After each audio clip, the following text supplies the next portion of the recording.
Oven ഇല്ലെങ്കിലും cake bake ചെയ്യാൻ പറ്റിയ യൂട്യൂബിൽ ഫെമിലിയർ ആയിട്ടുള്ള ഒരു ഓവൻ സെറ്റപ്പ് ഉണ്ടല്ലോ, അതിനപ്പുറത്തേക്ക് വ്യത്യസ്തമായ രീതിയിലുള്ള ഒരു ഓവൻ സെറ്റപ്പ്, അതായത് അതിനെ മോഡിഫൈ ചെയ്തിട്ടുള്ള വേറൊരു സെറ്റപ്പ് ഞാൻ മുന്നത്തെ വീഡിയോയിൽ പറഞ്ഞിട്ടുണ്ടല്ലോ.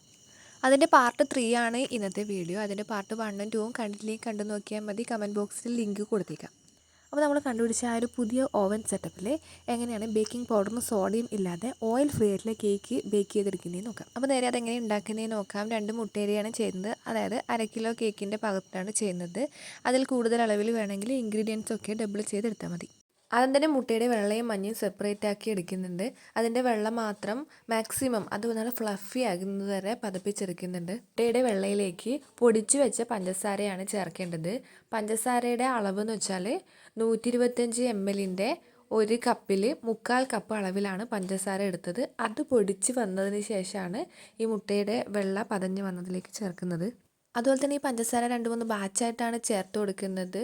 മാത്രമല്ല ഇത് ഹൈ സ്പീഡിലിട്ട് നന്നായി ബീറ്റ് ചെയ്തെടുത്ത് വിപ്പിംഗ് ക്രീം ഒക്കെ പതപ്പിച്ചെടുത്തതുപോലെ നന്നായി പതപ്പിച്ചെടുക്കണം. അത് പാത്രം തിരിച്ചു വെച്ചാൽ വീഴാത്ത രീതിയിൽ പതപ്പിച്ചെടുക്കുന്നുണ്ട്.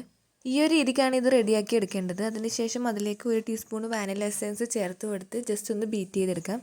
അതിനുശേഷം മുട്ടയുടെ മഞ്ഞ ഓരോന്നായിട്ട് ഇതിലേക്ക് ബീറ്റ് ചെയ്ത് ചേർത്ത് കൊടുക്കാം. ഇതൊക്കെ ഡീറ്റെയിൽ ആയിട്ട് മുന്നത്തെ വീഡിയോയിൽ പറഞ്ഞതുകൊണ്ടാണ് സ്പീഡിൽ പറഞ്ഞു പോകുന്നത്.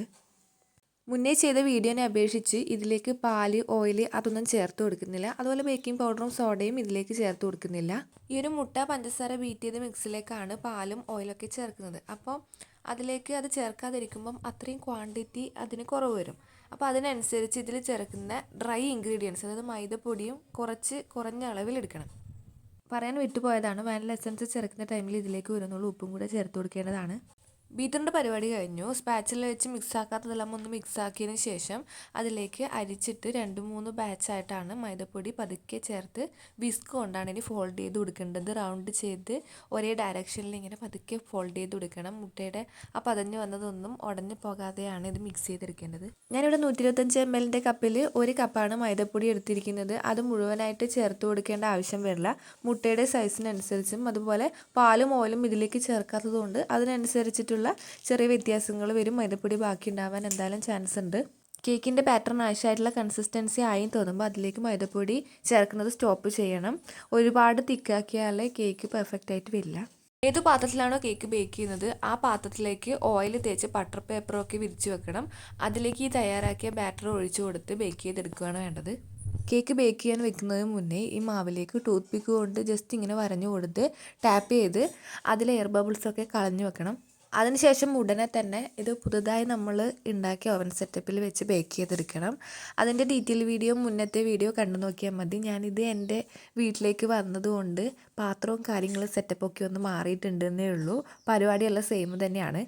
ഓവനില്ലെങ്കിൽ ബേക്ക് ചെയ്തെടുക്കാൻ പറ്റുന്ന ഓവൻ സെറ്റപ്പ് എല്ലാവർക്കും പരിചിതമാണ്. എന്നാൽ ഇതേ രീതിക്ക് ചെയ്തെടുക്കുമ്പോഴാണ് ഓവനിൽ ചെയ്തെടുക്കുന്ന അതേ രീതിക്ക് അതിലും കുറഞ്ഞ സമയം കൊണ്ട് എല്ലാ ഭാഗത്തു നിന്നും ചൂട് വന്ന് കേക്ക് ബേക്കായി കിട്ടുന്നത് എന്നാണ് എനിക്ക് മനസ്സിലാക്കാൻ പറ്റിയിരിക്കുന്നത്. അതുകൊണ്ടാണ് ഞാനിത് നിങ്ങൾക്കായി ഷെയർ ചെയ്ത് തരുന്നതും. ബേക്കിംഗ് പൗഡറും സോഡയും ഒന്നും ചേർക്കാതെയും അതുപോലെ ഇതുപോലെ ഓയിൽ ഫ്രീ ആയിട്ടൊക്കെ കേക്ക് ചെയ്തെടുക്കും. നല്ല സോഫ്റ്റ് ആയിട്ട് ബണ്ണ് പോലത്തെ കേക്ക് ചെയ്തെടുക്കാൻ പറ്റുമെന്നാണ് ഞാനീ പറഞ്ഞു വന്നത്. ഇതുണ്ടാക്കുന്നതിന് കണ്ടു നോക്കാനായിട്ടും ഇതുപോലത്തെ യൂസ്ഫുൾ വീഡിയോസിൻ്റെ നോട്ടിഫിക്കേഷൻ ഇനിയും നിങ്ങൾക്ക് ലഭിക്കാനായിട്ട് ചാനൽ ഒന്ന് സബ്സ്ക്രൈബ് ചെയ്ത് വെക്കാൻ മറന്നു പോകേണ്ട. അത്രയേ ഉള്ളൂ ഇന്നത്തെ വീഡിയോ. മറ്റൊരു നല്ല വീഡിയോ വീണ്ടും കാണാം.